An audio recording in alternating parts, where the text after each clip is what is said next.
Today's sponsor is Loot Crate. Save 10% on any new subscription at trylootcrate.com/SBFVGS. Enter promo code BRIDGE10, BRIDGE10 for 10% savings.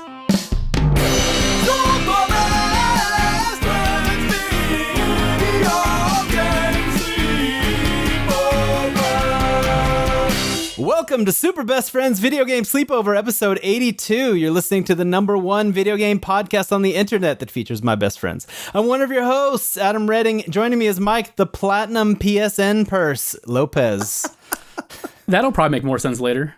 Yeah, we'll get into that. We'll get there.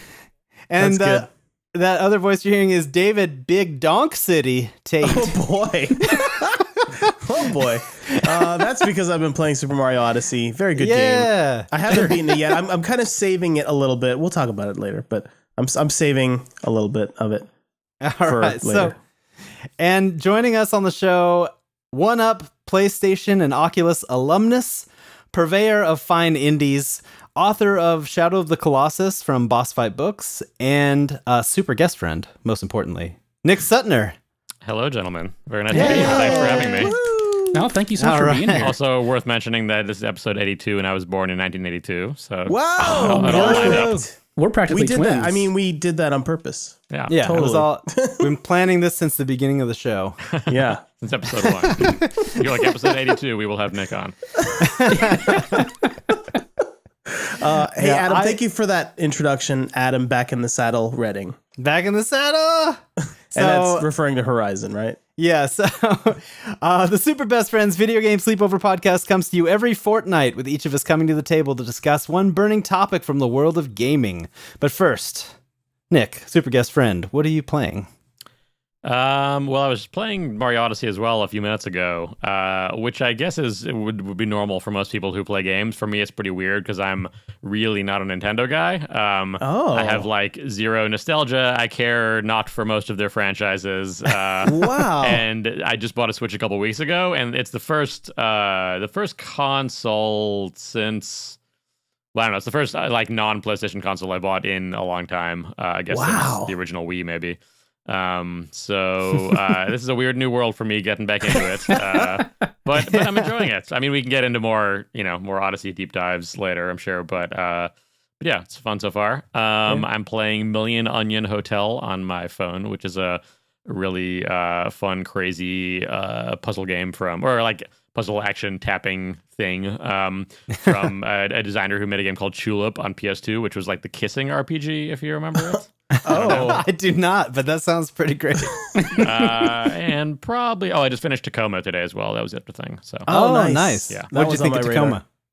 It's super cool. It's you sort of go into it, I think, with some of the same. Like, if you played Gone Home, you're like, oh, this is going to be sort of roughly the same thing, and it is sort of roughly the same. Where I spent a lot of time just like digging through people's drawers and trying to learn stuff about them and reading their emails, but I like the world it's in. I like the central hook of it, of sort of scrubbing through, AR replays. I dig it. Yeah, that's cool. Yeah, I definitely want to try that one out. It's on the list, but the list is long and arduous. Especially this year. My goodness, it's not letting up. Yeah. So, Michael, what are you playing? Well, I'm not even sure why you asked me, because I told you last episode I picked up The Witcher 3 Complete Edition. Yeah. And it's the only game I'm ever going to play ever again. It's just... Oh, man. So that's so just how many times have you played through it at this point? Only once. Once. I finished the game 120 hours in, and then I picked up the complete edition because it was the cheapest way to get the expansion packs. And I noticed it didn't carry my save over. I guess because the complete edition registers as a different version. And I was like, I'm okay with this. I'm just gonna play it over. That's some nonsense. So, oh man, that's dedication. There's probably a way to make that work. I would be really surprised to find out like that your saves just won't. I just didn't try. I was like, oh, my save's not there. Well, gonna start a new game. So, I'm not a big Witcher guy, but I was just watching Danny O'Dwyer's No Clip documentary about it earlier today as well, actually too. Which I think his stuff is well put together to the point where I don't need to be a huge fan of the series. But and actually watching some of it, I was thinking earlier today, like, I wonder if anyone just plays The Witcher, like that's it for a year or something. There's enough stuff to do there. Sounds like you met that man tonight. Yeah, I mean, maybe, right? in truth, I also I picked up Divinity Original Sin Enhanced Edition. It's been on my list for a really long time, and it was on a PSN sale last week. So I actually started that up last night just to kind of see what it was. And like, holy smokes, like it's incredibly obtuse in like the best way possible. Like, I don't mean that like an insult. Like, it's sort of like, this is incredibly deep, and I'm going to lose myself in this for many hours. I can tell. I'm already profiling you as what you like, of just like things that are endless. That dude's a nerd. He likes that high fantasy. I know. How are you supposed to get all your platinums and make those sweet PSN ducats if you are playing these massive games? I don't know. You need to be playing like the Mayo game. Well, I think I'm going to have to take a break here like really soon anyway. And I don't feel bad taking a break from The Witcher 3 because I've already beaten it before. Yeah. But I've got to play Wolf 2 and the Horizon DLC. So I'll take a break from those really soon to get to that. But yeah, I'm deep in like RPG. I don't know. I don't know what to call it. I don't have anything clever to say after that. Yeah. Have you had any Witcher dreams? That's important. I mean, I go on adventures with Geralt of Rivia every night. My dreams. It's more like exclusively Witcher dreams. Exactly. Yeah. You know, hop on Roach. I'm Little Spoon, and we just go on adventures. Little Spoon. Oh boy. David, how about you? All right. Well, I've been playing. My list is long this week. The last month, my list has just been Destiny 2, basically. Yeah. And I will put Destiny 2 on my list because it just came out on PC. And I have this shiny GTX 1080 NVIDIA card, and I can play the game in 4K at 60 frames per second. So I don't know what any of those numbers mean. Well, think of it as flops. It's a lot of flops. All right, I didn't sign up for a math class, so if you could just tell me about the games. So anyway, Destiny 2 on PC is glorious. I haven't put it nearly as much time in as I did on PS4, but that's because Super Mario Odyssey is also out. Yes, and I've been playing that. I got about like 4 levels in, I would say, maybe 5. And I decided, wait a minute, I'm about to go out of town for Thanksgiving, so I should save some of this game for when I go down there. So yeah, I've kind of put it aside. As much as I want to play it, I'm kind of like, you know, using all the willpower I have to play all these other games that I have. Because when I got my GTX, there are like 1,000 moons, by the way. So I'm sure there's plenty to play. That's true. I don't think you're gonna run out. I think if what I've heard's accurate, there's a lot of content you can't get to until you beat the game. Yeah, that's true. So yeah, perhaps I'm not needing to be so, you know, restrained in my gameplay, but I also should. Yeah. You're never going to beat it anyway, David. Don't worry. No, I am actually. I probably will. I have almost always beaten a Mario game if I've owned one. Okay. So that's like one of the exceptions to my rule. Yeah. The only one I didn't beat was Super Mario 3D World, I think. But okay. Anyway, I've also, so when I bought my GTX 1080, it came with just Destiny 2 and Assassin's Creed Origin. Is it Origins or Origin? I'm not sure, but I think it's more than one Origin. Probably. It's probably, so I've been out of the Assassin's Creed game for a very long time. I hadn't really played since Assassin's Creed 2. I tried 3 and I just couldn't get into it. And so, and plus married with the Egyptian like landscape, and like I've always kind of been into Egyptian art and like history and all that stuff, like ever since I was a kid. Like, it's so cool walking around in Egypt now, like in the in ancient Egypt, and getting to like go to the pyramids. And I actually discovered some weird secret compartment in pyramids lately, and like everyone was like, ooh, are they going to patch it into Assassin's Creed? And no, it turns out it's already there because there were theories that passage was there anyway. So like, I mean, it's probably not exactly what's there, but it's cool that like this area that has just now been confirmed is already in this game that's been in development for years. So that's pretty cool. I've always some good viral marketing. Yeah. Oh yeah, seriously. for sure. Like Ubisoft just fabricated some news, and that's I like this conspiracy theory. This is good. I like where this is going. A little like Templar logo when you go in there. Exactly. Oh, that's amazing. So yeah, I haven't played a ton of it yet, but I'm not even sure if I'll beat it, but I'm just enjoying like wandering around these Egyptian streets, you know, like it's no big deal. I'm so that's looking forward to that like education mode that they're adding in this DLC next year. Like yeah, that's, for sure. I mean, I'm the same way where I've sort of fallen out of Assassin's Creed. You know, I've just played enough. I've had enough Assassin's Creed in my life for the rest of my life. But if there's like a thing that can hand guide me around beautiful recreated Egypt, I'm super into that. Sure. Yeah. Yeah. That's cool. I have a really hard time. I mean, I'm hearing that Assassin's Creed Origins is a lot like The Witcher in a lot of ways. Just it's very RPG-ish. Especially for an Assassin's Creed game. But I don't know. There's something about. I played Assassin's Creed 4 Black Flag, and I'm like, I think I'm good. I think I did my pirate stuff, and like if they released another pirate one, I'm like, all right, I'm in. But that's funny. You know. Well, they're doing the Ubisoft like open, high seas ship adventure thing, so maybe that'll also like sate your pirate lust. Yeah. Or what is it? Sea of Thieves, Yeah. Oh, that's true. Oh man, I keep forgetting that. Is that game coming out this year? 2018. No. Oh, okay. 2018. I'm not sure. I keep forgetting it exists, so that's not good. It's November. Remiss for forgetting that Microsoft like owns development studios who are capable of making original games that they don't let them do very often. So let's buy Rare and make them make Avatar clothing for a decade. I know. What the heck? So sad. Oh, it still bums me out when I think about like how much I loved GoldenEye and Donkey Kong Country, and now like. The last thing I remember specifically that was Rare was like them showing off the Kinect avatars and how you could lift your feet and see the bottom of your avatar's foot. I don't know. I miss you, Rare. Yeah. I wish you'd come back. That's a good way to get all your creative people to quit. In my press days, probably the coolest trip I got to do was to actually fly out and visit Rare for the first previews of Banjo-Kazooie Nuts and Bolts and Viva Pinata Trouble in Paradise. And those were actually like their last real games they were able to put out until Sea of Thieves, which is crazy to think about. Yeah. Oh my gosh, that was forever ago. Yeah.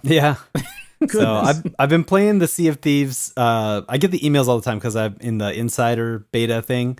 And yeah, so they always do the. I've done it a couple times, but they always do like the playable weekend. Where they're testing out their new updates. They always do that when I'm out of town. Or like incredibly busy, and so that's hilarious. That was the same with the Overwatch betas for me. Like I was in the beta, and then here comes the beta. I'm like, I'm down in North Carolina. Like, come on. But there's one more game I've been playing. Okay, and it is Wolfenstein 2. All right. On the PC? Yeah, I'm playing it on PC. I was gonna try to wait for the Switch version, but I decided, you know what? I got this PC sitting here. I might as well play it in 4K at 60 frames per second. Yeah, it's just sitting here. Might as well. Yeah. It's really cool. Man, is it gory. Yeah. Like, you played the first one, right? I did. And I literally just played it. And I don't know why, for some reason, the gore in this game is more obvious to me than in that it's game. in 4K Amped now. up, maybe. I don't know. It feels like it's turned everything up like one more notch, if that's possible. That's like, I mean, it is 3 extra Ks of gore. So that's true. So, I went from 1K. No, it's 2K technically. 1080p is technically 2K. If you want to get real inside baseball. Oh, okay. Yeah, it's Oh man, I'm really getting into this. Okay, so 1080 was here we go. They were still measuring vertically back in 1080, and then when they went to 4K, they started measuring horizontally. Oh, and that's crazy. And I just hit my mic. And someone has to wake them up, so I'm glad you did that. Wow. Anyway, so Wolfenstein, very gory, pretty fun. Okay, all right.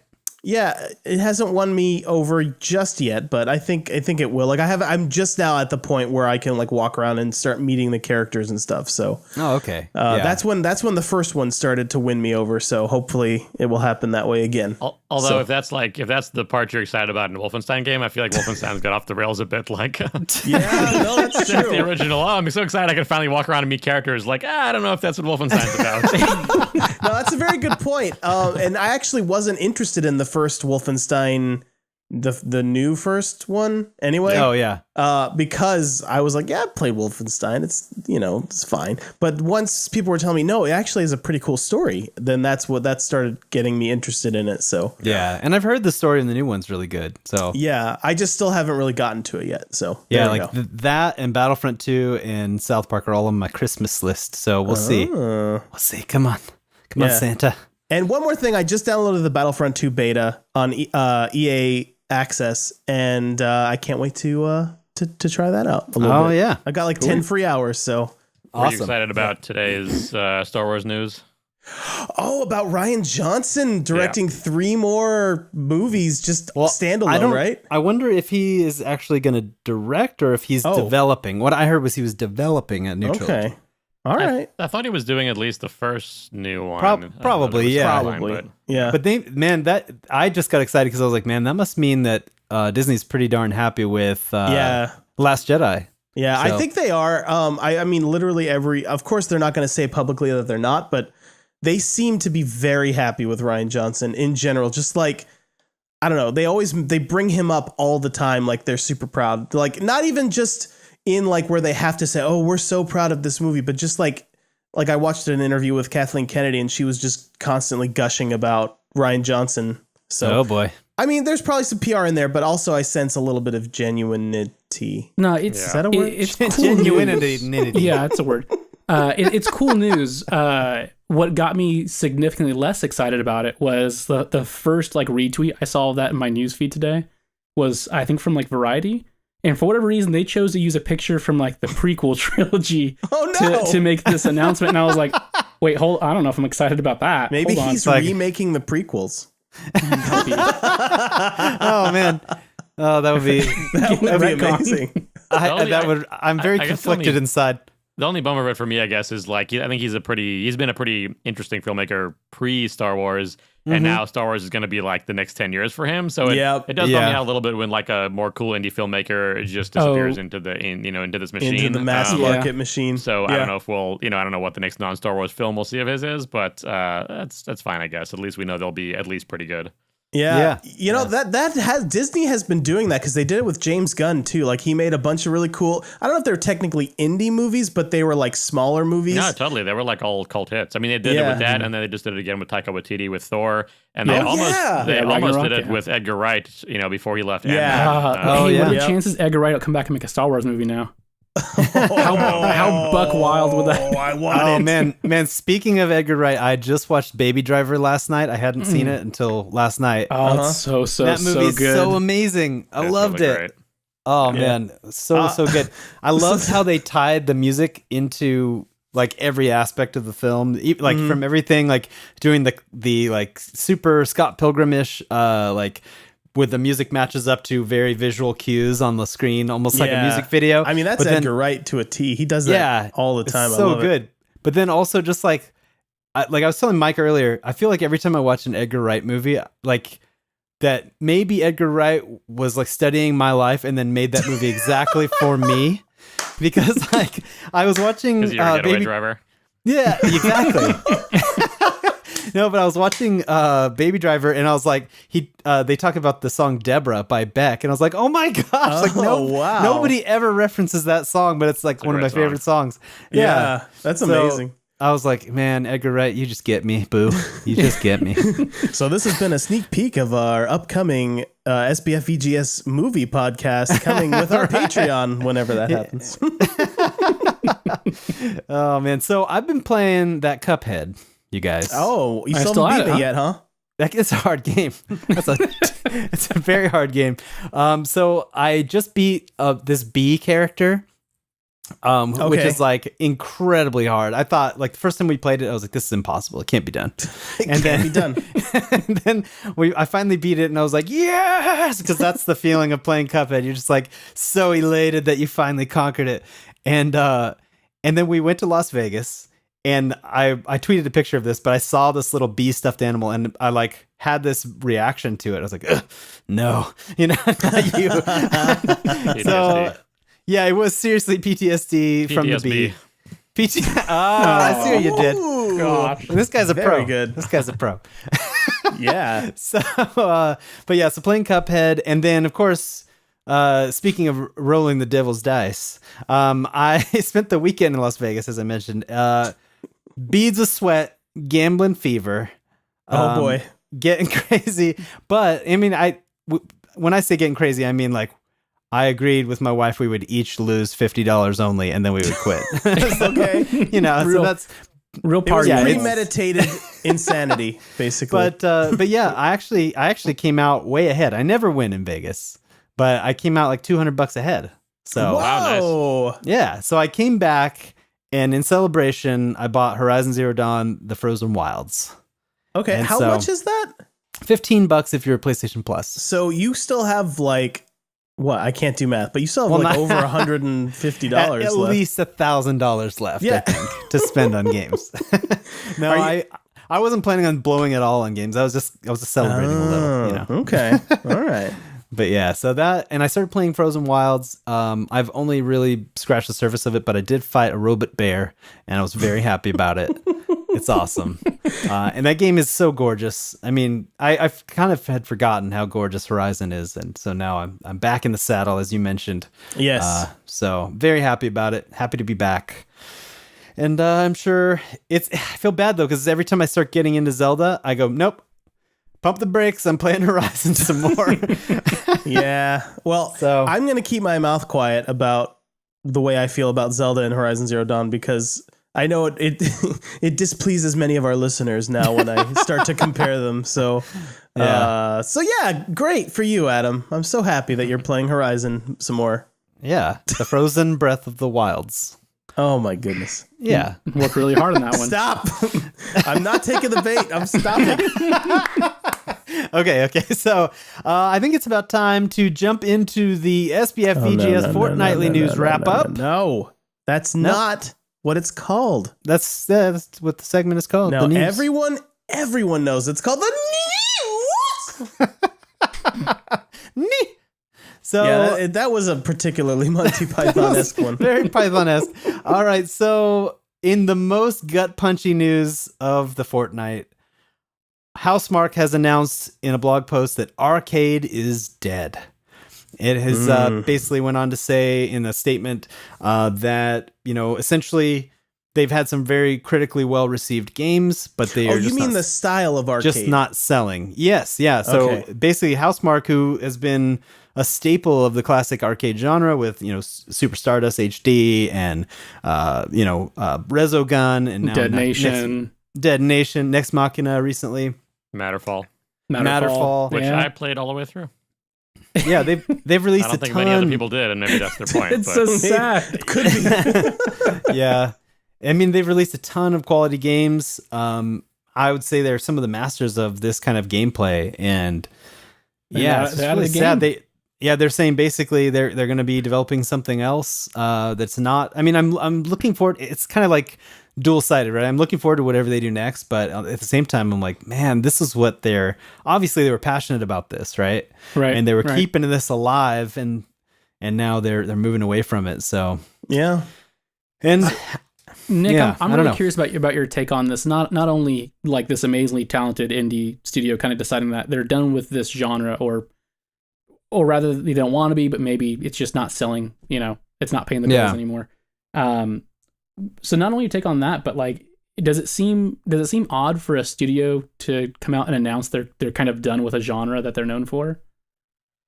that's Like interesting. Actually, I hadn't seen that news at all. And I'm a big fan of those for sure. Yeah, I I'm mean, very sorry to break this news to you. No, yes. I'm devastated.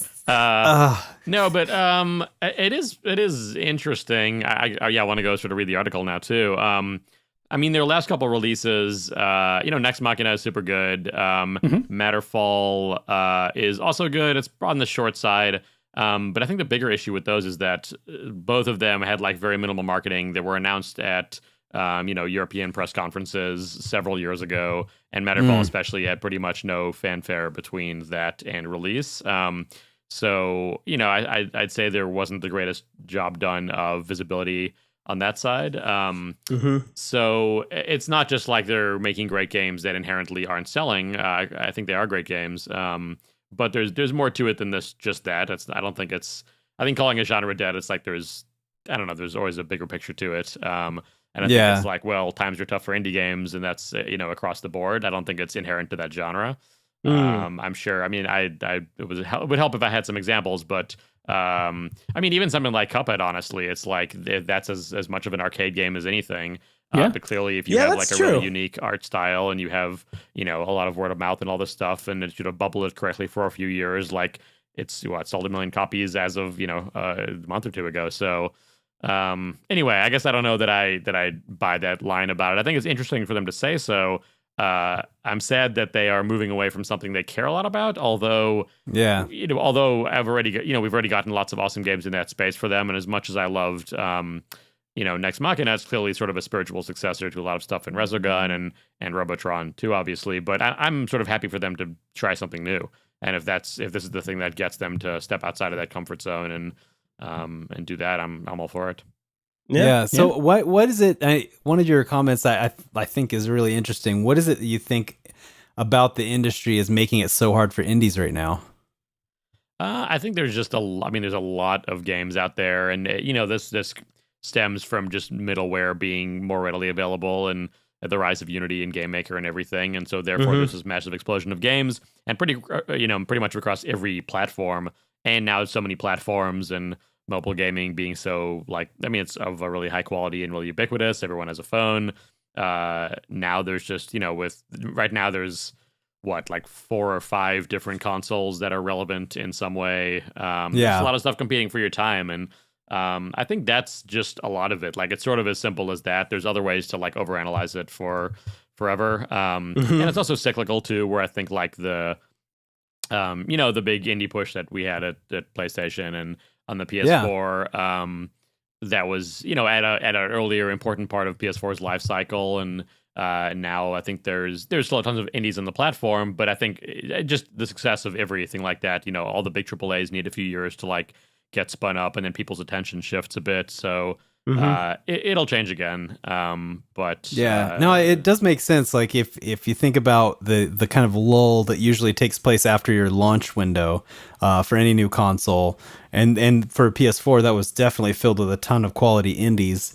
That it makes sense that the spotlight is kind of there for a while, and then by the time everyone's really cranking out a AAA game every week like they are right now, it's tougher for that space. For me, I don't know. This was my initial reaction, and this is kind of actually how you and I got talking on Twitter. Was I was thinking man, the indie games are suffering right now, in my view, just because I don't have a Nick Suttner on PlayStation Blogcast telling me championing this new Housemarque game every week, and I don't have a Colin Moriarty anymore on You're Kind of Funny or your IGN back in the day, telling me, oh man, Resogun is the best game on PS4 for the longest time. Every week, hearing about this indie game, that indie game that you need to check out. So that way, when it finally came out, I was like, yeah, this is on my radar, and I think that was probably the case for a lot of people. Sure, that's interesting. That's an interesting point too. I mean, I wonder if that is. And, coming from my early days at 1UP2, doing the 1UP show and stuff, where it was sort of the whole industry tuned in every Friday to watch this singular thing. And it was fun because we got to champion things we loved. And, over time with the sort of changing of the enthusiast press and the rise of streamers and YouTube and everything, it's I don't follow streamers at all really, or even YouTubers. So I'm not speaking from knowledge or experience, but I imagine everyone has their few people that they tune in and check out. But I wonder if just there's sort of a dilution that happens when it's so many people covering so much stuff all the time that you don't really have those couple set voices who you're tuning into who are sort of curating stuff for you.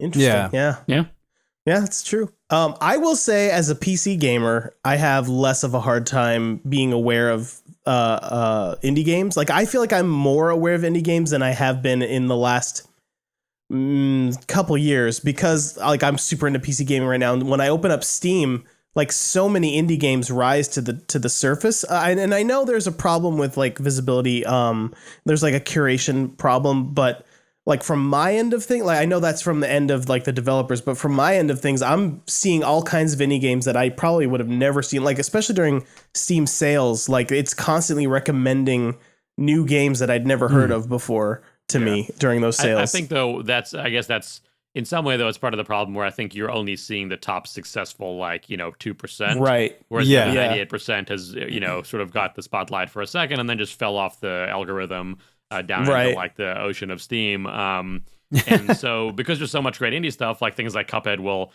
bubble up and they'll stay there because it keeps selling. But I think the problem is with even someone like Housemarque, where it's like sort of a B tier, not in terms of quality, but just like visibility and sort of studio profile of B tier studio. That's going to have a much tougher time than they would have had a few years ago.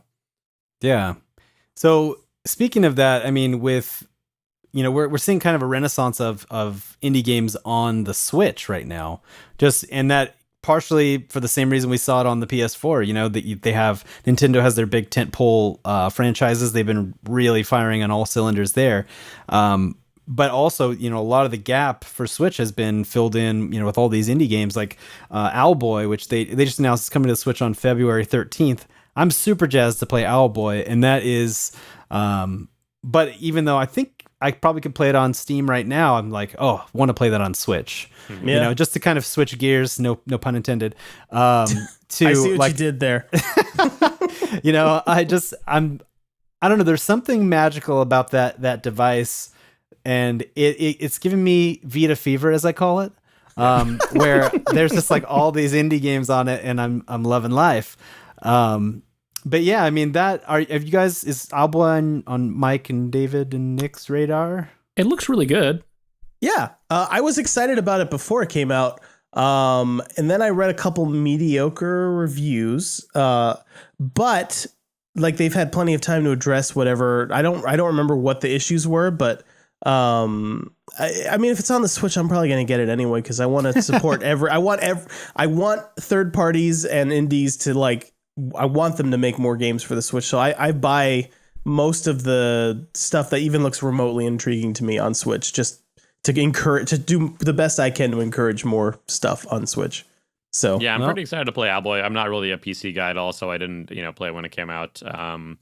On Steam, but it's coming out the same day for PS4, I believe, and I guess I haven't quite gotten there. I'm too early in my Switch ownership to decide if like that. I mean, it does seem like the sort of game that would make sense to get on Switch, but I obviously have some pretty strong allegiances, and I'm stuck in the ecosystem of PS4.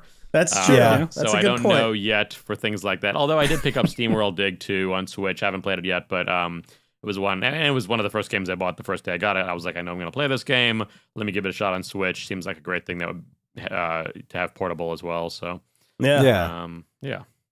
Cool. Yeah. Cool. So as far as Allegiance goes, is that a trophy thing, or is that like just you just feel at home there because you were there so long? Yeah, it's mostly that. I mean, it's sort of the system I grew up with the most and have always had a fondness for. And then working at Sony, getting your games free for makes it easy as well to make a choice. So that helps too. And now now I'm buying the majority of my games.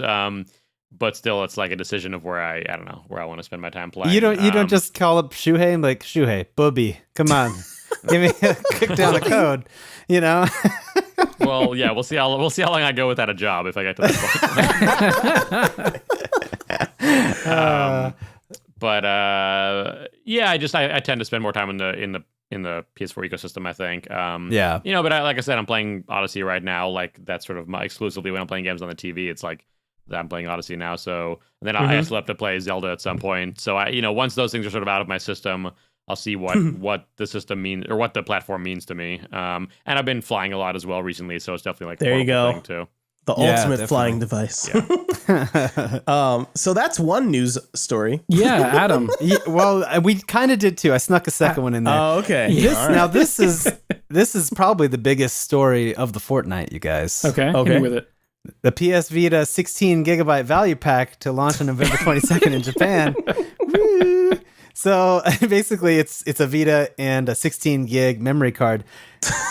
Why didn't this ever happen in the US? That's my question. I'm still sitting here with a smelly old 8 gig memory card. No, I've got a 16 gig.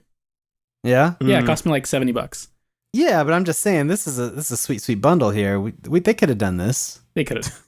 They could. I will go out on a limb and say Sony likes to make a little extra money off the memory cards. If I had to guess, that seems awfully crass. Right in front of Nick, Someone had to say it. I mean, It's a fun theory. Somebody likes making money. That's so rude. I know. rude. Well, it's kind of their job to make money, so It's I guess it's not so. really slighting them to say that.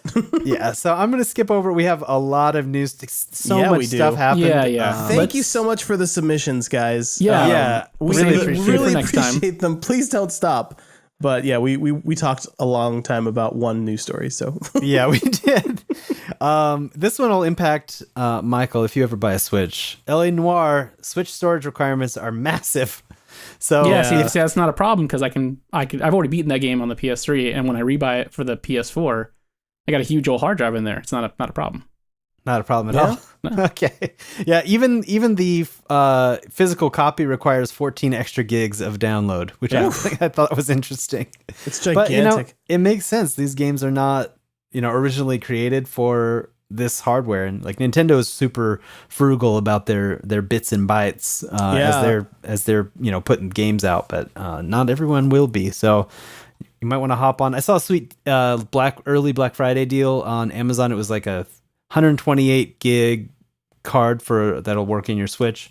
And it was like $30. So That was actually the reason why I bought a Switch when I bought it, was because really? Wario64 on Twitter, who I presume you guys know, Yeah. tweeted about whenever it was 4 weeks ago or something. They had a 256 gig for $60, I want to say, for a Switch, and I was like, all right, that's like the first. It's like buying the Razor Blades first, but but I was like, all right, I guess this means it's a good time to get a Switch. So that's awesome. I have a gigantic. If it's not 256, it might be 512. I bought the biggest one I could get because I knew this was going to happen. Because Nintendo's really good at making they're really frugal. Like, let's not even have real voice acting. We'll just have them go ha hoo hoo ha hoo. And that saves on all that storage space. And but like third parties, they're gonna put as much stuff as Nintendo will let them. And I think there are currently no limitations, if I'm not mistaken. So there's been like this massive Switch third party like install size bloat. But that's not just on Switch. I've noticed that on PC too. Like, all of a sudden, all these games are taking like 60 to 70 gigabytes on my little tiny SSD drive that I'm trying to play games on. Oh yeah, and like Xbox One X games, they're talking about some of them are clear over 100 gigs. Where the back on the Xbox One they were maybe 50 gigs ish. Wow. It's just if you want things in 4K, you're going to pay the storage costs. Oh man, makes me feel like we need to like work on our compression again, like they had to back in the cartridge days. Like they had to get real creative with their like audio compression algorithms and stuff. It's weird though, because so much of tech right now is like focused on streaming, and it's also interesting even with I think about that with like new iPhones and stuff too, where there's this weird dichotomy right now between you still sort of want large storage locally available. Even theoretically, as a whole other half of tech is moving towards cloud storage and having your phone photos on the cloud and everything. So at some point, I'm sure with games, we'll be streaming everything. But I guess until then, they still need to accommodate. But yeah, again, that stuff was stuff like 4K.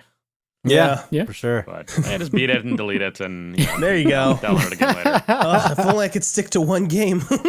That's what I did with Horizon. I beat it and delete it. And then like set it and forget it, beat it and delete it. I really like it. It's so catchy. It's very but then when I got the DLC, I downloaded it and I was like, sweet, here we go, ready. And then it was like, cannot find the software. I was like, no, I deleted it. So, luckily I had the disc and it wasn't like I wasn't sitting there waiting for ever to download something, but still you had to wait to install it. Then it had to it got to a loading screen and it sat there for like a half an hour while it was copying the DLC data into the game. So anyway, I digress. But yes. Mike, what's this I hear about PlayStation trophies that can now earn you PSN discounts? So that's crazy, right? Like, yeah.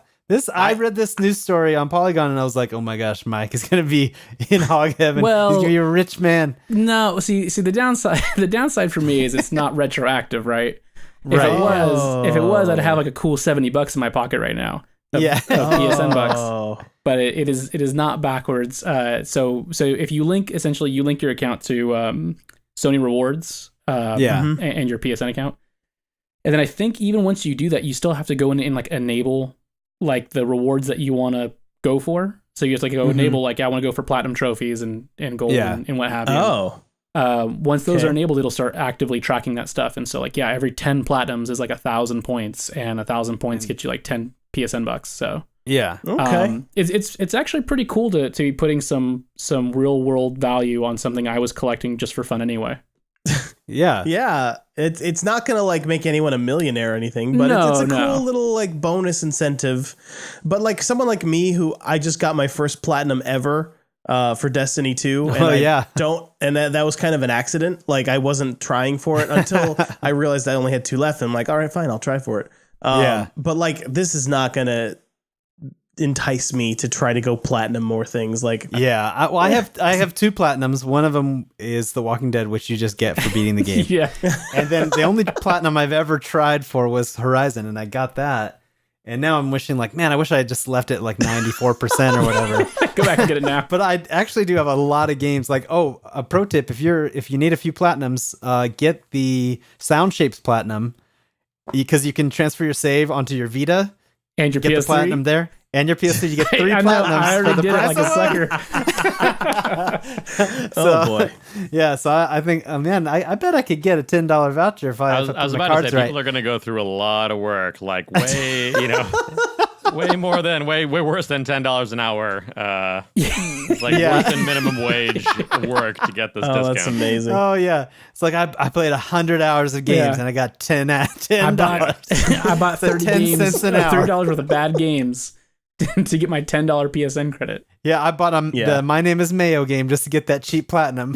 Yeah, sure, I lost money on the exchange, but I got the platinum. Honestly, I'd probably rather work an extra 10 hours and get the money that way. Yeah. So this one's kind of sad too. Telltale Games has laid off 25% of their workforce. In the statement here, they talk about, wanting to refocus on delivering fewer, better games with a smaller team. So I'm not surprised by this, and I know I'm really curious to talk to Dylan, who we've had on the show. Who ex Telltale. But yeah, I mean, he didn't get laid off here. He had already moved on. But I'm curious about like his thoughts on this too, because for me, I felt inundated with Telltale games. Yeah. Like there's so many. There's no way I can keep up with them on top of everything else unless I only play Telltale games, It started to feel like every franchise had a Telltale version also. Like Batman, Telltale. Guardians of the Galaxy, sure, Telltale. Walking Dead, Minecraft. They all have Telltale games now. I got to the point where I own several Telltale games that I have not had a chance to play. Like I still want to play Batman. I still want to play Guardians, but I still haven't even touched Game of Thrones, and I still haven't beaten Tales of the Borderlands, Walking Dead season 2. So I'm completely. I fell behind big time, and I don't know if that's like a common thing that people were running into, because I like them. I like their games.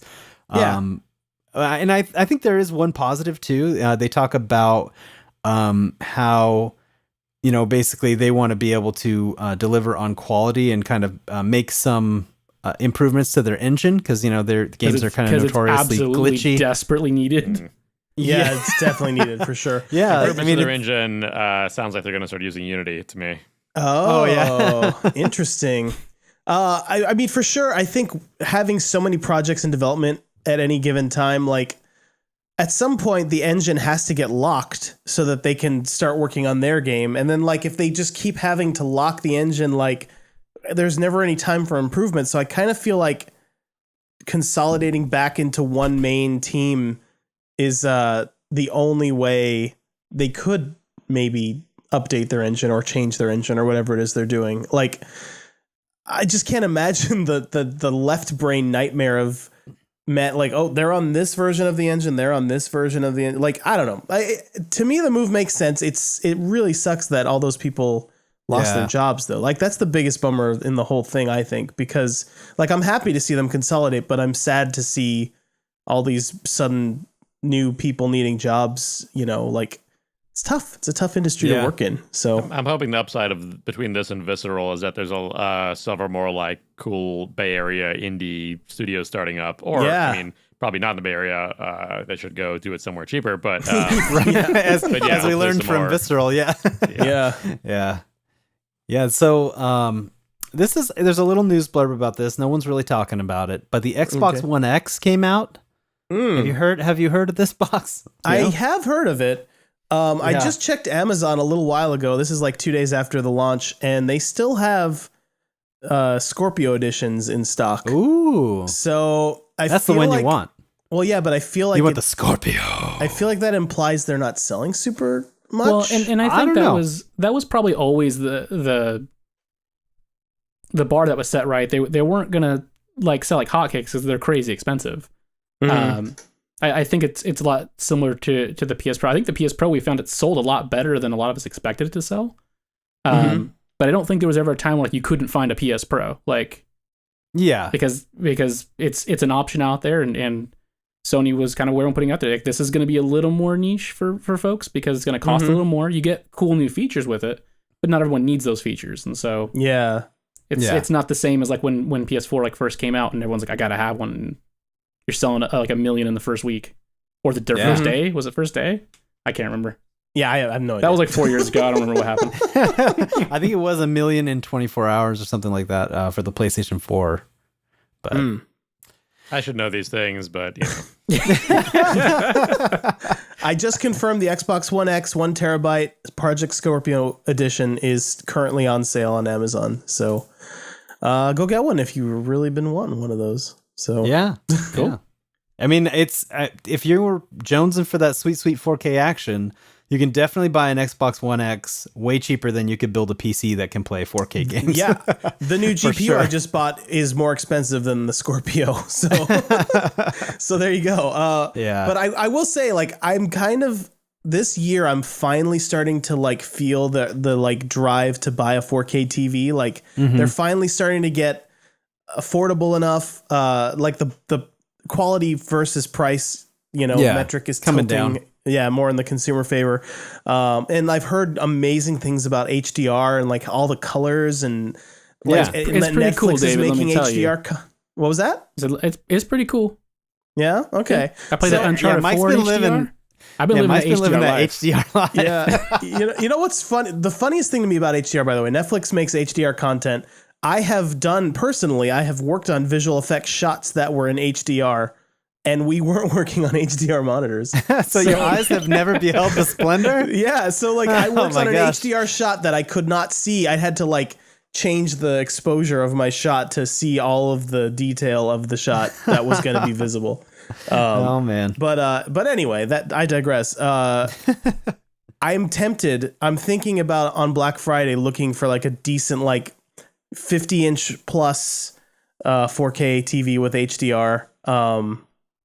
So then I will start thinking, well, maybe I should get a Scorpio or a PS4 Pro, or there you go. I'll have to make I need 4K content on my new 4K TV. So for sure, that's how they get you. That's how they get you.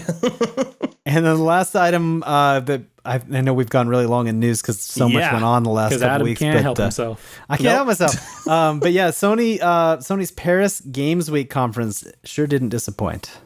We got to see a bunch more Last of Us 2. We got to see Detroit Become Human again. New scene this time. We got to see more Spidey. I think for me, most exciting was Sucker Punch's new IP, Ghosts of Tsushima. My gosh. Oh man, that looks so again? Good. Ghosts of Tsushima. Okay.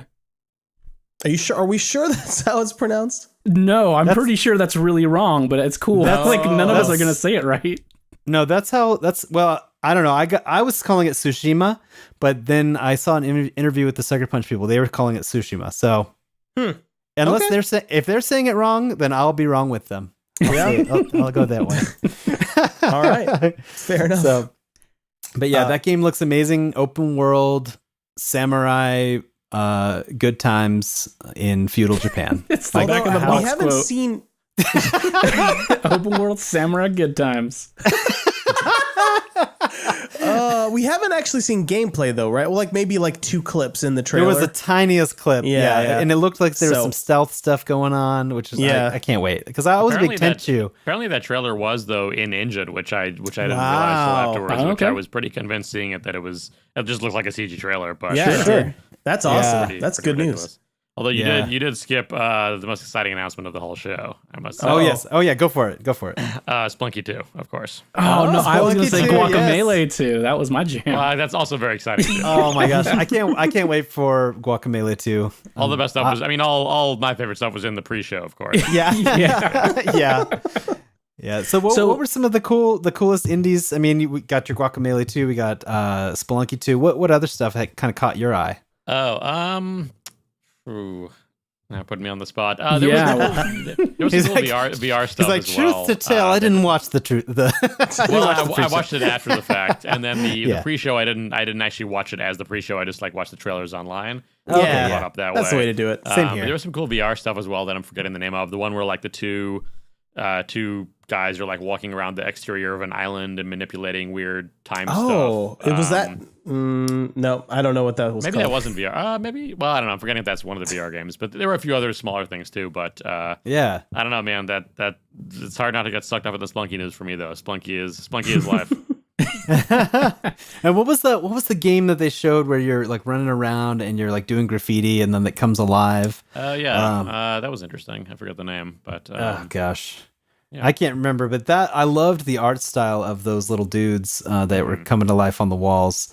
Oh gosh. Hey, I don't know what that was. The one I'm excited for. Oh, Concrete Genie. Genie. Okay, yeah. Awesome. The trailer that really got me excited was the Blood and Truth trailer, which is another one of the PSVR ones. Mm-hmm. Because so far, other than Resident Evil, which is a full game, my favorite PSVR content has been the London heist one, if you remember, on the PSVR Worlds, kind of multi-disc and thing. This is a full game version of that. Yeah, right? it's basically a full game version of British spy.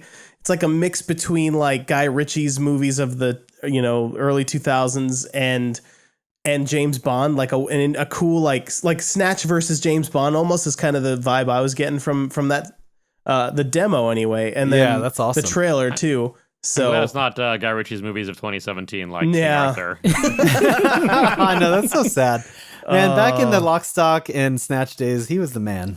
Yeah. And then I don't know. Anyway, I hope he returns to form someday. Yeah. But anyway, Anyway, they showed a lot of. Let's give him Star Wars. Guy Ritchie's Star Wars. Yeah, it's like a Star Wars heist film. Yeah. Cool. I would love it. That sounds like what Amy Hennig's game was going to be. Yeah, they have a casino planet now that they could. That supposedly is going to be in The Last Jedi. So, they could do it.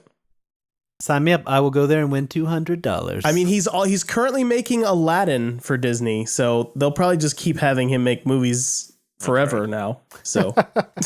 By the way, you should tell me if you hear my cat is snoring pretty loudly in the background. So if you need me to go stir him, let me know. No. So far, I haven't noticed a thing. So cat snoring in the background is what makes people listen to this show. It's an added benefit, I would say. Yeah.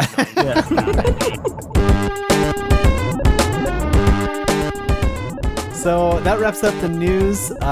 Mike, if you would, good sir, the tweets. The tweets. All right. So. Yes. Short and concise Twitter. I'm a little section. troubled by this because normally we get an email kind of showing what the tweets are going to be. Here's the thing. You remember last episode and you kind of told people I sent you questions? And I don't want them to know that. I like to think. You ruin the illusion of being just witty and on it. So I took that away from you. You don't have it anymore. Well, how am I supposed to write all my responses out verbatim? Yeah. No more writing your jokes in advance. You're going to have to do this. Okay, so first one up from Perpetually Plain. This is a really cool question I think you guys will like. We kind of touched on this a little bit earlier in the show and said, would you give up the Switch as in it never existed and never will to gain a PS Vita 2? Oh, yeah, absolutely. 100% I would. I would give up my Switch right now for a Vita 2. So You And don't we've have a talked about Switch, this- Mike. Yeah, I so, know. Yeah. so I guess that means you don't want a Vita 2 then, right? See, I had the tweet in advance, so I got to write my joke down. But now you have to get one. So it's tough, right? I mean, if the Switch never existed and never will, Right. Nintendo's still going to make some new console, right? So I'm still going to get my Mario fix. Hmm. But my vision, and Nick, if you could please run this up the chain. My vision for Vita 2 was just a PlayStation 4 mobile, basically. You just play PS4 games in 720p, Go Switch. mobile style. Go Switch style with it, basically. Yeah, you can drop down that resolution. You don't need to bulk them out quite so much. I mean, it's been almost 5 years since the PS4 came out. You know, It's like that tech. I bet it could be done. I bet the wizards at Sony could make it happen. That's all I want. Yeah. So, And like maybe you could put it in a dock and then it goes up to full resolution. Is that asking too much? I don't know. You'd have to put some brains in the dock, probably. Yeah, I don't know. probably. I don't know. I'm probably asking too much. I was going to say I would never give up my Switch, but so I had this crazy thought.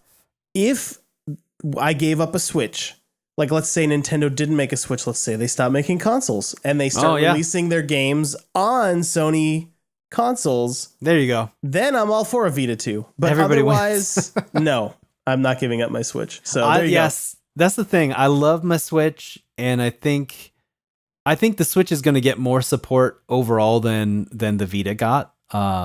Not that it didn't get love from Japan and from indies, but as far as AAA stuff, the Switch is going to get more because it's Nintendo's main console. So go. Yeah. Hopefully, anyway. I feel Well, like it's kind of the best of both worlds. Like, when's the last time that a Nintendo main console got great Yeah. AAA third-party support? No, not Yeah, third party. No, certainly not third party. Oh, but, I see. But You're just first saying party. Nintendo. So I see. Okay, fair enough. Yeah. Yeah. No, Nintendo has burned third parties since the NES. So That's kind of why I'm still waiting, right? Because like I don't want to be like 3 years down the road and be like, man, the Switch is great. I love all 6 games I got. yeah. Oh boy. I mean, we're already at 2 in 1 year, so not too shabby. 2 amazing games in 1 year. So Yeah. And Wolfenstein and Doom are coming. yeah, So well, I mean, he can it's a play little them bit of anywhere, though. The little problem with third that party. is he can play them anywhere. Yeah, I sure can. Yeah. Yeah. So, You know what? I'm gonna expose myself as a Sony fanboy. Oh, hold on. here. We have Nick here. Don't do that. I'm gonna say if I could get my sweet Vita 2, because as we know, the original Vita, the best and greatest console of all time, and most powerful, I believe. Right. I So don't many have flops. I don't have the math in front of me, but This is it's true. definitely The not best- the most powerful of all time. the best and most powerful and greatest of all time. But yeah, if I could get my sweet Vita 2, I probably would give up my Switch. Mm. Play But my Horizon Zero Dawn on the go. If they took my idea, Mm. Nick, please run up the chain. I'm taking notes. Oh gosh, but yeah, I think I would. Adam, don't worry. I'm pretty sure everyone already knew you were a Sony fanboy, so it's okay. Yeah, fair enough. So we Michael. got some more tweets Yeah. there. We did. They got did get more deleted? tweets. The thing is, the window I had open crashed. Oh, good. Wait, now, hang on. Weren't we going to change the name of this at some point to something about you reading? It was, Oh yeah. Mike has trouble reading the tweets. It's Is true. the Or new- just new in name. general. I mean, I didn't go to a traditional school like most kids. I learned on the What? streets. on so the streets. We got a cool question from Tom Titus Hughes, which was, did any of you play Fallout 4? And if so, what are your opinions? And you know I played Fallout 4. I made the presidents. Like, I made so many presidents. But you only made the presidents. That's very and then- true. Did you actually play the game? No. Yeah, no. Mike fooled around for 60 hours in the character creator of Fallout 4. Yeah, that's very true. It's I was wondering incredible. what you meant by made the president's been. You know, he literally, like, Abraham Lincoln was his best one by far. Yeah. Did you make all the presidents? I made as many as I could. There wasn't so many powdered wigs in Fallout, even though there seems like there would be. But like I made all the Nixon was grades. my favorite. Nixon was pretty It good. was really good, too. Nixon was my favorite. So what he's asking is did you guys all play at Fallout 4? And if so, what'd you think? I struggled to get into it being so similar to 3. Yeah, personally, I loved the character creator. I had a ton of fun with the character creator. Character creator, 10 out of 10. Yeah, it was like so good. That's so funny. But the problem, that was my only experience with the game. Actually, was watching the McElroy's Monster Factory. The final Pam, so good. that was my only Fallout 4 exposure. Oh man, it's couple too many A's for Nick Suttner. That's what I said. What? Yeah. Right. 2 A's too many. 2 A's too many. So I got about 30 hours into Fallout 4, I would say. And then I started I started hitting this wall of okay, I found the gameplay loop. The story is okay. I'm not super interested in what's happening. And I don't really like the gameplay very much. I like the setting. I like a lot of the art design. Yeah. But I wasn't having fun, so I set it down. But I do know a lot of people have gotten really into the crafting system in that game, because it's a pretty deep crafting system. I believe friend of the show Ultima Kills got really into I think he got really into the base building and crafting. And my brother got super into the base building. Last time I visited him, he showed me around his town, which was the starting town, and it looked nothing like it did when he started. And I was very impressed by his dedication to turning Fallout 4 into Minecraft. But yeah, I didn't play it. I watched Mike making presidents, or I enjoyed the pictures. I played a bit of Fallout 3 and I loved what I played, but it was too much, too big, too much time investment. So I was like, I'm gonna go. I'll play Uncharted or something that I can digest in 12 hours, and then I'll move on with my life. Yeah. So, yeah. Yeah, I was in a similar boat. I enjoyed what I played, but the story didn't really grab me, and that's a massive game. And if I didn't have an anchor to keep me driving through 100 hours of playing that, so it was kind of well, I had a good time, and I'm gonna go make a different president, and then eventually I made them all that I could make. Oh man, I was desperately looking. Oh, okay. So I was looking, and I found my Lincoln. I'll retweet this for the show. Okay, all right. But just for funsies, I'm using an app here, so this is gonna make this a little more difficult. Cool. I want to drop it's real this good radio for sure. It is. This is solid radio. This is the part where I computer hack my pictures into Skype. Are you Googling things? I was. Now I did it. So I just dropped there's Lincoln. Very nice. That's looking very stern, as you should. Right. Yeah.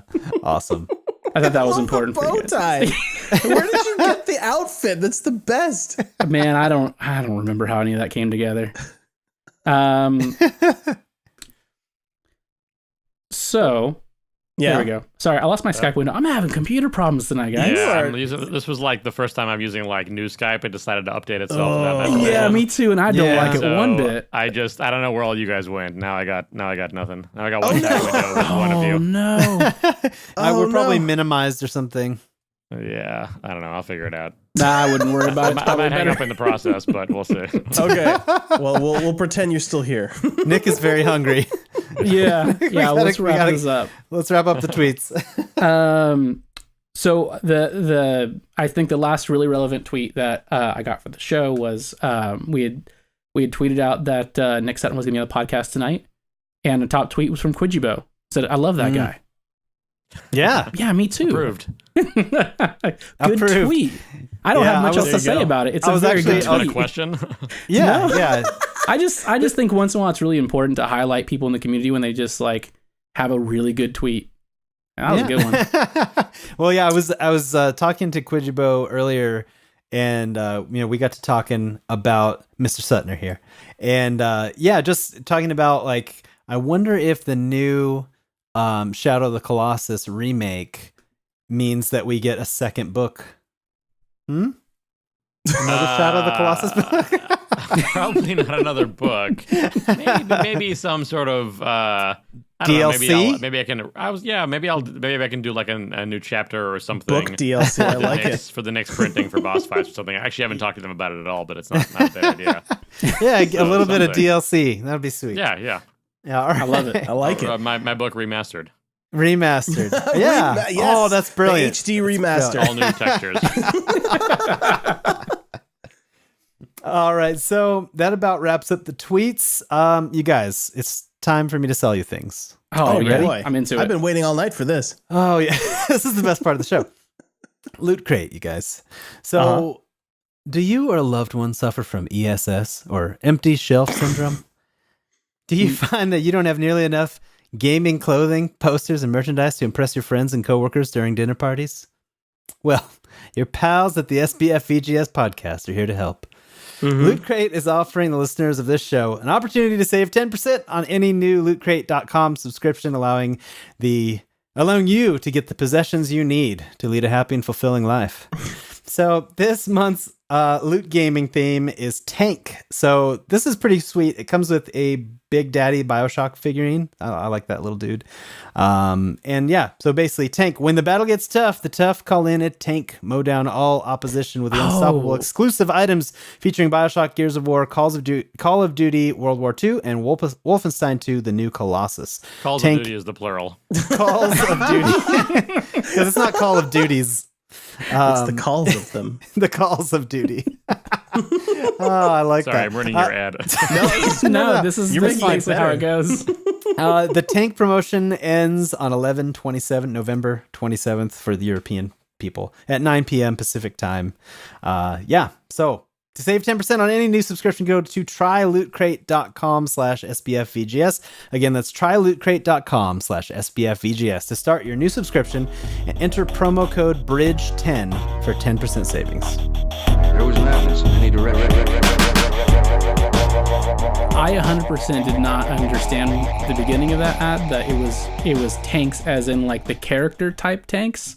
Yeah. I thought it was just going to be a box of tanks. Yeah. Like the RPG archetype tank. I was like, wow, I mean, I should try a little harder. It's all World of Tanks. This is probably like a cool. All right. So, of course, the meat and potatoes topic for the evening. Yeah. We have, and I've entitled it Nick Suttner, Renaissance Man. There you go. So, I like it. So really, Nick's been hanging out with us the whole show. Very gracious to do so. I wanted to kind of delve into kind of your backstory, any cool stories you might have about your time in the business. But kind of first, how did you first get into the games business? In the business side of it, well, I was working at EB Games as an assistant manager in Chicago. There you go. Running a gaming blog with a friend of mine. So I don't know if that counts as the games business yet, but For that was sure. sort of me just Definitely. as an enthusiast and a retail employee. And then this was like a few years after I'd done a few years of film school, and I was didn't quite have much of a path yet, but I really enjoyed doing the stuff with the blog. That helped us get into some cool behind the scenes stuff when we went to like our first E3. That was all really great, and I was really enjoying it. And I was a huge fan of, I'd grown up reading EGM and GamePro, and I was a big 1UP fan. And I was like, I need to move to California to make this happen if I want to write about games, because that's sort of where it all happens. Because at the time, all the press outlets, pretty much except for Game Informer, were out here. So I moved out here. That was just a big move in my life. Just packed up and drove across the country with a friend. Wow. And where were you driving from? I was driving from Chicago. Yes. Oh, Chicago. So, Okay. Yeah, sorry. Yeah, I'd grown up in Chicago. That's where I was working at EB.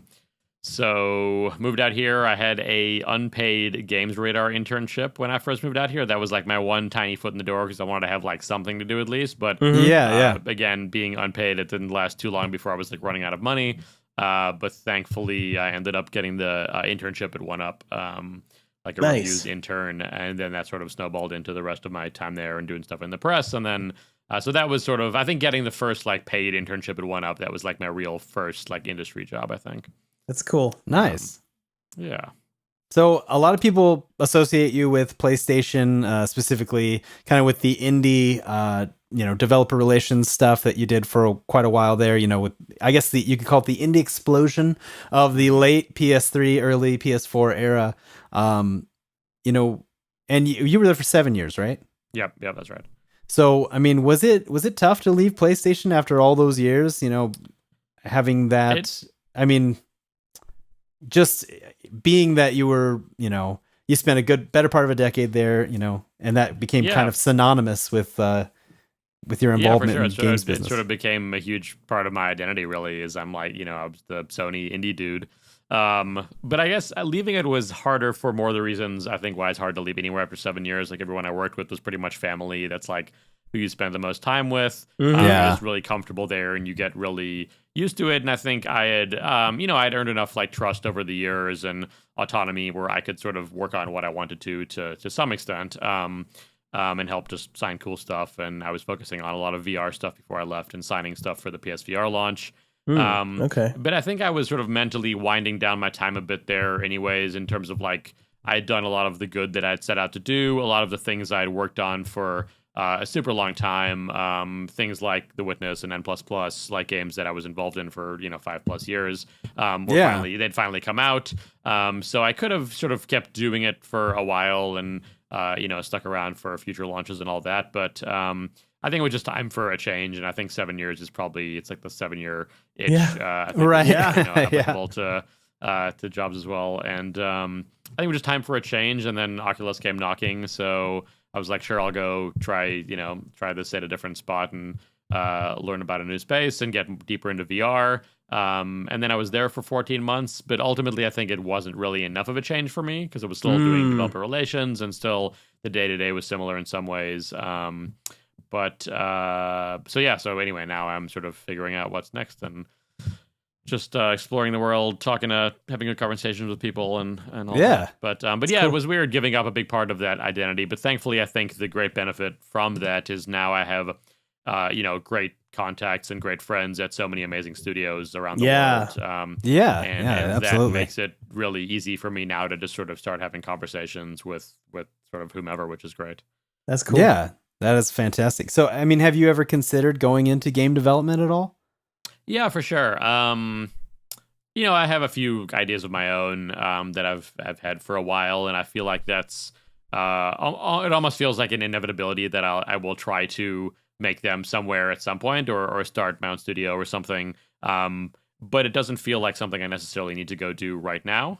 Sure. Yeah. I mean, maybe it is. I don't know. I'm pretty early on in this like self-exploratory journey, but yeah, or going to work at an existing studio, maybe. I think I'm right now, I'm sort of trying to not get a full-time job for as long as possible. Just, again, giving myself a little bit of a break and also putting together more of like a piecemeal like life of sort of some consulting and some writing and working with different teams. But I have been sort of doing some small stints at a couple different studios and visits and just getting a taste of that culture. And it's something I'm thinking about for sure. I don't know where it'll all end up, but yeah, I think getting more involved on the creative side and like more active development is definitely interesting too.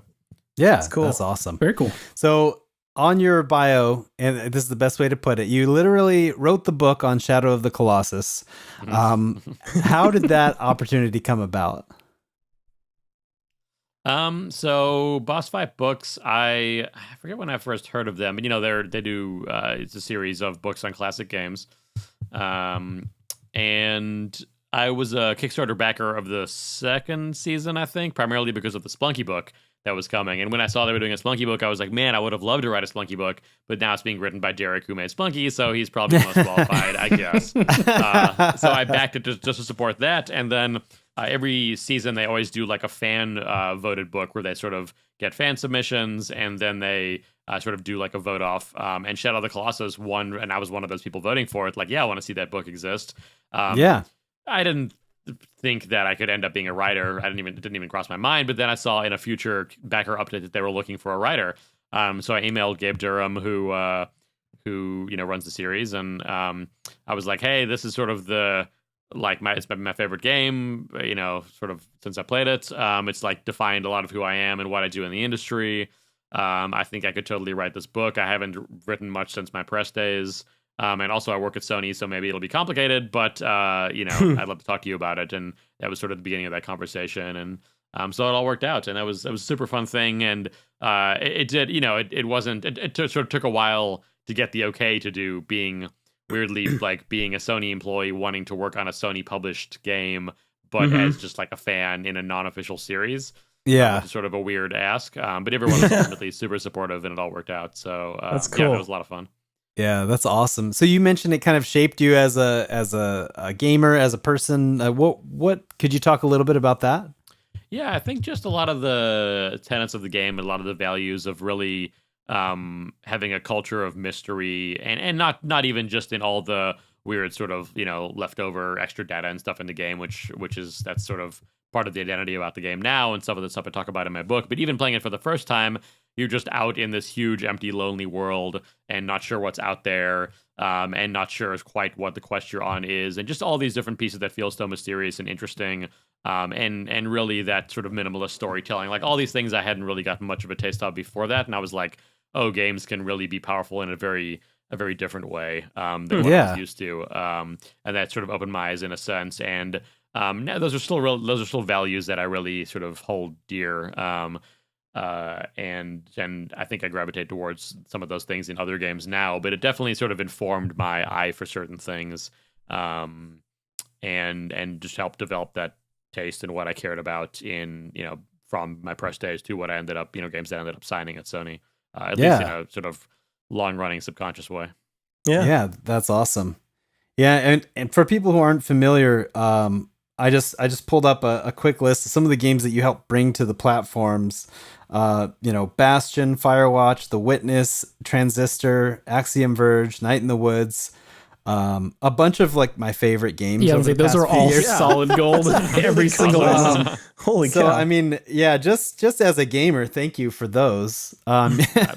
Because my pleasure. I mean, a lot of it is selfish. A lot of it, like the motivation is like I see something and I'm like, that game's rad. I want to play that on PS4. I want other people to be able to enjoy it. Yeah. So let's do what it takes to make that happen. That's awesome. Yeah. So my pleasure. So, are the rumors true that it was you, in fact, who canceled the Vita 2? Sub-question, how dare you? Yeah, sorry. It was like my last thing on the way out. I was like, guys, it's not going to fly. I'm going to burn this place down on my way out. This idea leaves with me. You took your toys and you went home. Oh, man. Oh, my goodness. That's amazing. Yeah, so I know we're running short on time, so I want to let you eat dinner at some point tonight. Oh, no, don't worry about that. No, that was my stupid mistake, and I'll pay for it. But yeah, I guess the final and most important, most crucial question of the show. Absolutely. And we're not gonna try to sway you, one way or the other. Nick, is a hot dog a sandwich? Ooh. Yes. I hate this I'm podcast. delighted by this answer. It's got bread and meat. Like, what other definition can you have? A man of true. science. See, see, this is I couldn't refute that it was, even though my heart told me this is not a sandwich. I'm still gonna put this to you, Adam. We're gonna go to like Portillo's hot dogs. And you're gonna stand at that counter and you're gonna tell him you want a sandwich, and we're gonna see what happens. Oh, Michael, please. Please record it. I'm gonna tell him I want one of your all beef Chicago style sandwiches. Your pork and sandwiches. Yeah. Mike, please record that and post it. Sandwiches, I'd say, are like a genre. It's like a family. A hot dog is a dish, but it's been bastardized now into a genre, and I'm fine with that. It's like now it's a hot dog genre, but it's sandwich is like a species. Yes, yes. It's a whole family. I'm trying to think of like continuing the genre metaphor. Like, would it be how like Nirvana was rock and roll, but then it became grunge and it became its own genre? Like, is that sort of? Is that sort of? I think this is like a subgenre because grunge is still rock. Yeah. I think that's a good metaphor. There you go. It was a subgenre that got so big that it became its own genre, but it's still part of that genre. Is this the question you ask guests every week, or is this just like no? This is new. It just makes sort of a new thing. It just makes me very angry. Someone asked us this a couple episodes ago, and I think I'm going to start asking guests every time. Our community in particular is very invested in this conversation. Very passionate about hot dogs either not being or being sandwiches. So yeah. Well, it's very important it's stuff. a good question. There's also is like a calzone a sandwich? Like you can open it up too. Right. Oh, I like it. And I'm going to say yes. It is a really weird sandwich that you have to eat with a fork. I digress. We could go all night on the sandwich question, We could. but I'm excited. Buckle do up. this. That was just hour one.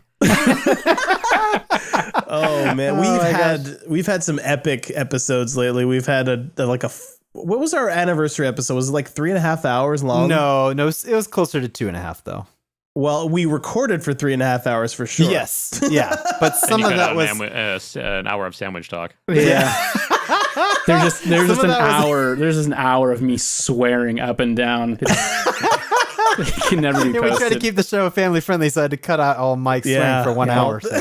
That's right. Yeah. Are you guys? Do you consider yourselves the Will Smith, the rapper of podcasts? Yes. I love it. Will Smith of Adam strikes me podcasts. more as a DJ Jazzy Jeff type, but I mean, Okay. Oh my gosh, DJ. I love it. So that harkens Welcome to back Earth, Nick. Welcome to Earth. what? Yeah.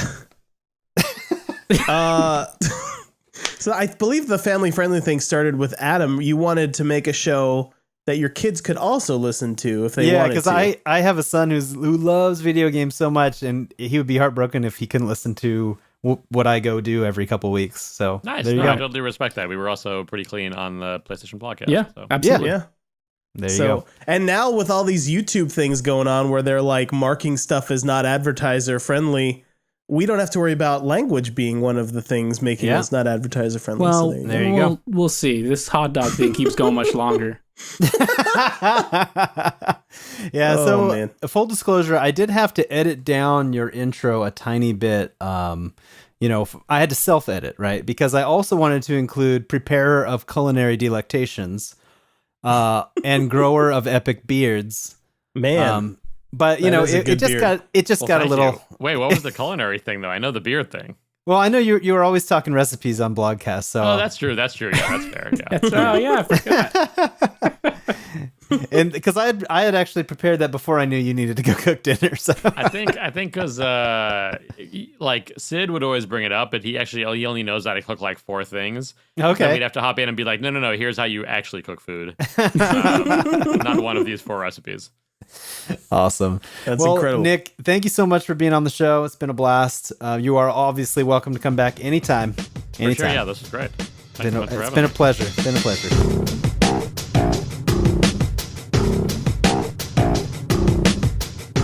End of the show plugs for men and women and AI. There you go. That probably sounds really weird to people who are guests on the show. I'm just like, I'm putting that together right now. Mike, does it seem like we care about being weird? So Nick, where can people find you online? They can find me at nsuttner on Twitter. All And right. I guess nsuttner.com is where some of that information is, but I don't know. I threw that up more just as a place to collect a bunch of my stuff for my own reference. But it's helpful to point at. But yeah, that's me. Is it nicksuttner.com or nsuttner? Yeah, nicksuttner.com. Oh, Yeah, Nick sorry. Suttner. Okay, perfect. And then so definitely go there, check it out. Follow Nick on Twitter if you aren't already, and Amazon for the book. Bossfightbooks.com would be the best place, but also Okay. Amazon is you could buy the ebook there as well. Either way, and also we didn't mention it, but I also wrote most of a Last Guardian sort of art book behind the scenes Oh, coffee wow. table book that Future Press put out a couple months Oh. ago called An Extraordinary Journey. Yes, So that very was cool. Now that and very sounds nice thing as intriguing. well. It's a nice physical showpiece. Yeah. Does that And get some- into some of the behind the scenes? I guess because that was kind of a historically. It was a journey. It was a journey, right? I mean, it was like people thought it was canceled, never coming, and then it got rebooted for PS4 and the whole 9 yards. It doesn't get into it like in that context, like why was it delayed, but I think it does talk about a lot of the development, and I think through reading it, you start to understand why it took them a long time. Yeah. Okay. That sounds really cool. Very cool. Where can we Very get that? cool. On Amazon, yeah. That's on Amazon? All right, cool. Nice. Yeah, it's published by Future Press, who did they do the really nice high-end Dark Souls collectible strategy guides and stuff. Oh, cool. Very cool. Yeah. Awesome. Yeah. Good I'm stuff. gonna look into that one. Yeah, I loved that game. It's fantastic. So, all right. So go there, buy the things, follow the man.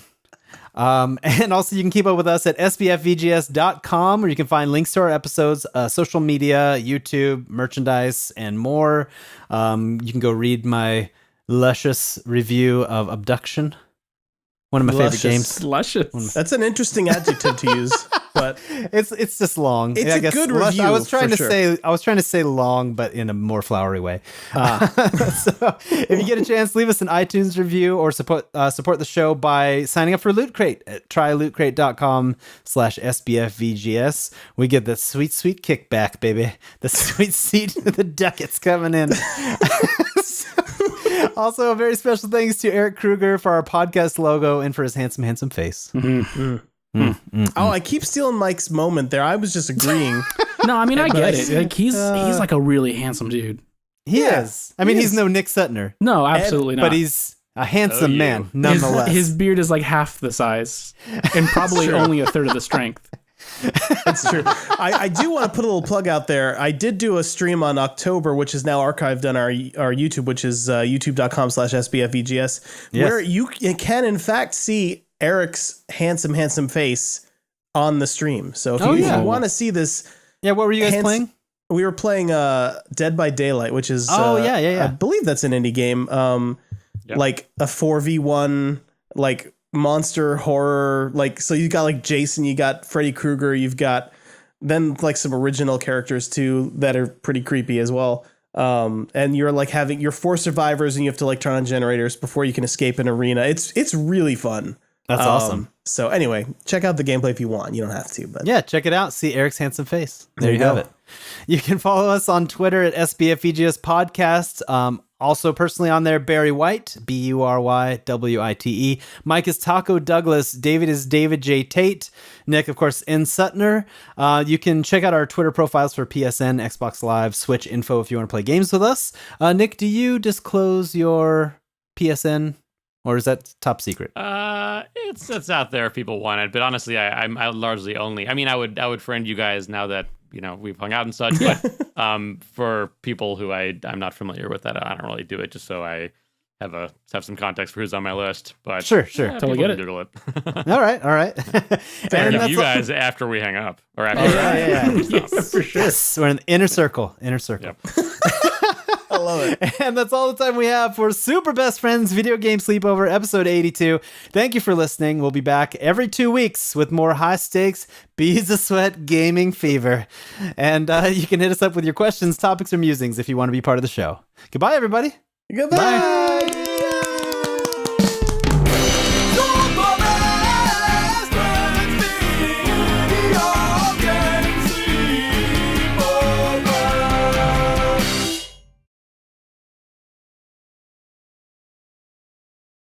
So, as a professional podcaster, as you were for many, many years, Nick, it's weird that they clap at the end, right? For their own show. It's very like Muppet Show.